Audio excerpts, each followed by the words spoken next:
চাঁদপুরে এসে আপন ভাইয়ের সাথে দেখা হয়ে গেছে। আপন খানের আপন ভাই, যিনি আসলে ন্যাশনাল পর্যায়ে ছাড়িয়ে এখন ইন্টারন্যাশনাল পর্যায়ে ভিডিও বানায়। এই যে দেখতে পাচ্ছেন ওনার বন্ধুর একটা দোকানে আছে, এই যে সবাই ছবি তুলছে।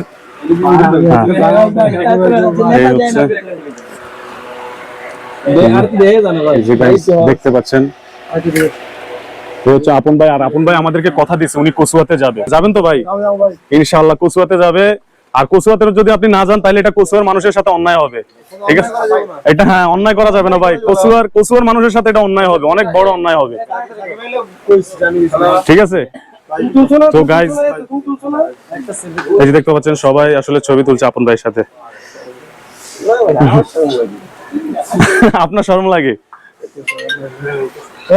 তো গাইস দেখতে পেলেন আপনারা, ইনশাআল্লাহ উনি কথা দিয়েছে উনি কচুয়াতে যাবে। আর কচুয়া থেকে আমাদেরকে যারা বলেছেন যে আপন ভাইকে আনার জন্য, ইনশাআল্লাহ উনি কথা দিয়েছে। তো খুব শীঘ্রই উনি নেপাল ট্যুরে যাচ্ছে, নেপাল থেকে এসে উনি আমাদের কচুয়াতে যাবে ইনশাআল্লাহ। তো আপনারা যারা অপেক্ষায় ছিলেন, ইনশাআল্লাহ আপনাদের অপেক্ষার অবসান ঘটবে খুবই শীঘ্রই। নেপাল থেকে এসে আপন ভাই, জি সবাই ইনশাআল্লাহ ইনশাআল্লাহ নেপাল থেকে এসে উনি কথা দিয়েছে আমাদেরকে উনি কচুয়াতে যাবে। ওকে আপন ভাই, ভালো থাকবেন ইনশাআল্লাহ। ইনশাআল্লাহ ভালো থাকবেন ভাই।